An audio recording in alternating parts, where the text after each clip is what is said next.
परवानगी मिळण्याकरता द्यावं अशी माझी सूचनावादा विनंती आहे. चला, सन्माननीय सुधीरभाऊ मुनगंटीवार यांनी जो विषय मांडला, त्याचप्रमाणे भास्करराव जाधव साहेबांनी जो विषय मांडला, हे दोन्ही विषय सन्माननीय अध्यक्षांच्या लक्षात आणून देऊन त्याच्यावर पुढील कारवाई करण्यासंदर्भामध्ये पूर्ण प्रयत्न करू. चला, शासकीय विधेयक बोल सांगितलं. शासकीय विधेयक आहे सन 2026 विधानसभा विधेयक क्रमांक 36. अध्यक्ष महोदय, सन 2026 विधानसभा विधेयक क्रमांक 36 महाराष्ट्र औद्योगिक विकास सुधारणा विधेयक 2026 विचारात घेण्यात यावे असा मी आपल्या अनुमतीने प्रस्ताव मांडतो. प्रस्ताव असा आहे की 2026 विधानसभा विधेयक क्रमांक 36 महाराष्ट्र औद्योगिक विकास सुधारणा विधेयक 2026 विचारात घेण्यात यावे. कोणाला बोलत? हो,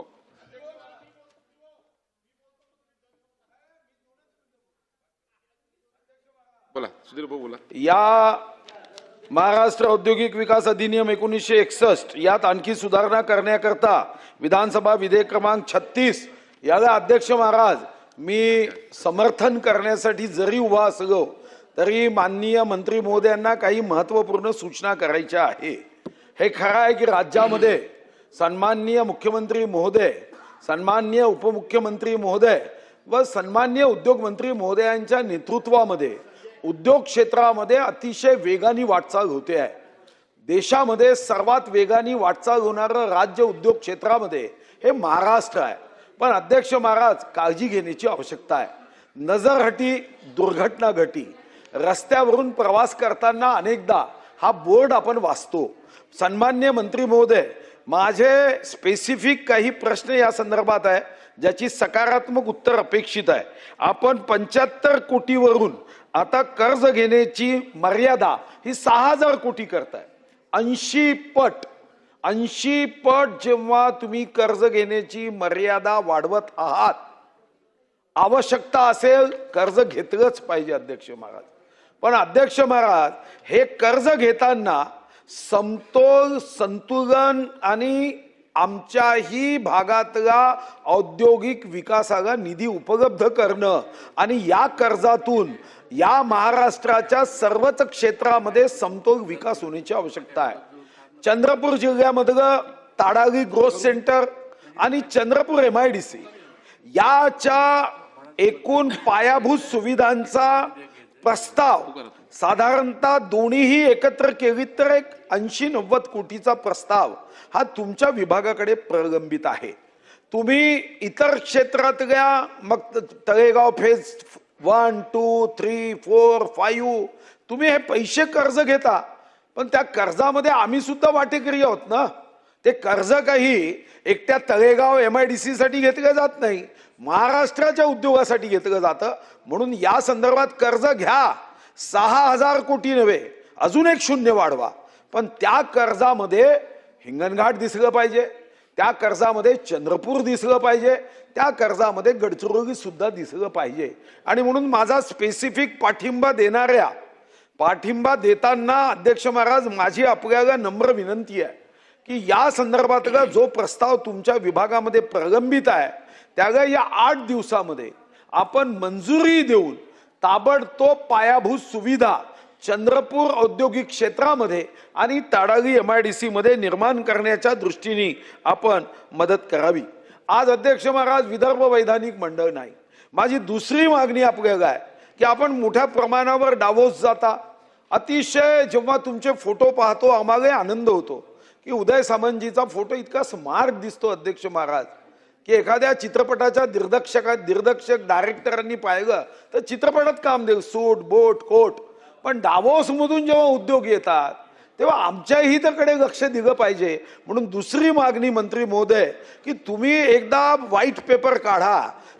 व्हाईट पेपर म्हणजे व्हाईट नाही, आपल्याला व्हाईट पेपर काढायचा आहे. श्वेतपत्रिका काढा की ज्यामध्ये तुमचा औद्योगिक बॅलन्स कसा आहे. अन्यथा 6000 कोटी एका क्षेत्रात एका जिल्ह्यात खर्च कराल.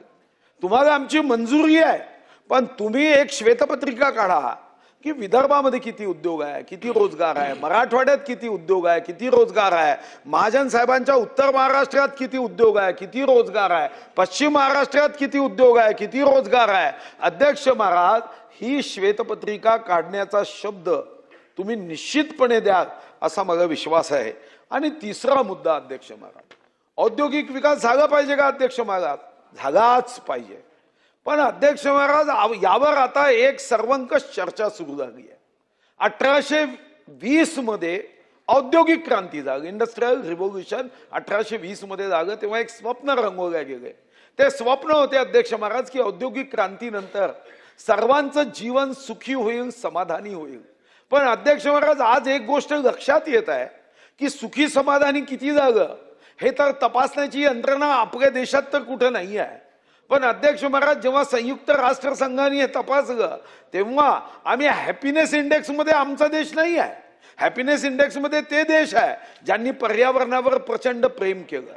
उद्योग आणलेत पण ते उद्योग सुद्धा प्रदूषण करणारे नव्हते. आता गडचिरोलीमध्ये माननीय मंत्री महोदय, तुम्ही मोठ्या प्रमाणावर उद्योग आणताय, आणलं पाहिजे, स्वागतच केलं पाहिजे. पण आपली कथा त्या मिडाससारखी होता कामा नये की जिथं हात लावला तिथं सोनं झालं. बायकोला हात लावला, सोन्याची लागली. पोरीला हात लावला, सोन्याची लागली.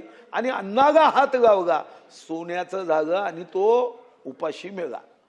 उद्योग यावेच, पण अध्यक्ष महाराज, शेतकऱ्यांच्या जमिनी घेताना अध्यक्ष महाराज, आपण एक बिल मंजूर केलं. माझी मंत्री महोदयांना विनंती आहे की शेतकरी संघर्ष कृती समिती यांनी गडचिरोलीच्या जमिनी घेताना त्यांचीही काही भूमिका आहे, त्यांचाही आवाज आपण ऐकला पाहिजे. अध्यक्ष महाराज, राजेशाही असताना आपले ती कथा माहिती आहे की एका बैलांनी घंटा वाजवली म्हणून राजानी त्यालाही न्याय दिला. हे तर जिवंत माणसं आहे. आणि गडचिरोलीचं मी तुम्हाला निवेदन देतो. गुरवला, हिरापूर, शिरपूर, चक, राखी या गावातील जमिनी तुम्ही अध्यक्ष महाराज भूसंपादन करणार आहात. आता भूसंपादन करायचं असेल तर अध्यक्ष महाराज त्यांच्याशी चर्चा केली पाहिजे. उदय सामंतजी संवाद करण्यामध्ये उत्तम आहेत याची मला जाणीव आहे. आणि मीही अनुभवला, जेव्हा ते अनेक पक्षाच्या आमदारांशी संवाद करतात तर ते यांच्याच पक्षात येऊन जातात. इतका उत्तम संवाद त्यांचा, अतिशय उत्तम संवाद आहे.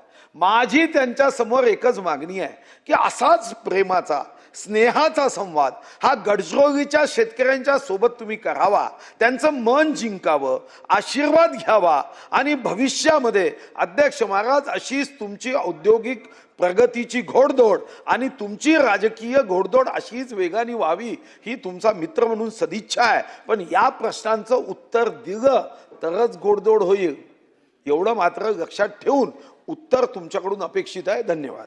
चला, सन्मान्य सदस्य भास्करराव जाधव. माननीय अध्यक्ष महोदय, मी महाराष्ट्र विधानसभा विधेयक क्रमांक 36 या विधेयकावर मी माझे विचार मांडण्याकरता म्हणून अध्यक्ष महोदय मी या ठिकाणी उभा आहे. अध्यक्ष महोदय, हे विधेयक जर आपण पाहिलं तर आपलं हे विधिमंडळाचं पावसाळी अधिवेशन अध्यक्ष महोदय 22 जूनला सुरू झालं. 22 जूनला. आणि सरकारच्या तर्फे मंत्री महोदय आपण अध्यादेश किती तारखेला काढला? 16 जून 2026ला अध्यादेश आपण काढला. म्हणजे अवघ्या 6 दिवसावर अध्यक्ष महोदय विधिमंडळाचं अधिवेशन सुरू होणार होतं आणि सरकारतर्फे, शासनातर्फे हा अध्यादेश काढण्यात आला. तो 16 जूनला काढण्यात आला. आणि म्हणून माझा प्रश्न आहे मंत्री महोदय की अशा 6 दिवसामध्ये असं काय आभाळ कोसळलं होतं किंवा या 6 दिवसामध्ये आपण जर 6 दिवसानंतर हे विधेयक म्हणून जर सभागृहासमोर आणलं नसतं, अध्यादेश काढला असता, तर किती रोजगार डुबणार होता, किती रोजगार या राज्यातून बाहेर जाणार होता, किती लोकांना रोजगारापासून वंचित राहावं लागणार होतं. या 6 दिवसामध्ये आपण कोणकोणते रोजगार, कोणकोणत्या कंपन्या, कोणकोणते व्यवसाय, कोणकोणते उद्योग आपण या 6 दिवसामध्ये या राज्यामध्ये आणले. आणि म्हणून ते आपण आणू शकलो नसतो, म्हणून आपल्याला 6 दिवसाकरता हा अध्यादेश काढावा लागला. याचा आपण खुलासा करण्याची आवश्यकता आहे. या विषयामध्ये एवढाच फक्त माझा प्रश्न आहे. मुद्दा काय की 1975 साली ज्या वेळेला आपण हा कायदा केला त्यावेळेला याच सगळ्या इन्फ्रास्ट्रक्चर करता किंवा कुठल्याही सोयी करता किंवा एखादे नवीन उद्योग MIDCचं एक्सपान्शन वगैरे करण्याकरता सगळ्या करता त्यावेळेला आपण 75 कोटी रुपये हा निधी उभा करू शकत होतो. तो बाजारातून असेल, तो गव्हर्नमेंटकडून असेल, कुठूनही असेल, 75 कोटी रुपयापर्यंत आपल्याला त्याची मर्यादा होती हे आपण याच्यामध्ये म्हटलेलं आहे. आणि 1975 ते आता 2026 म्हणजे 51 वर्ष झाली. या 51 वर्षामध्ये आपण ह्या आपली मर्यादा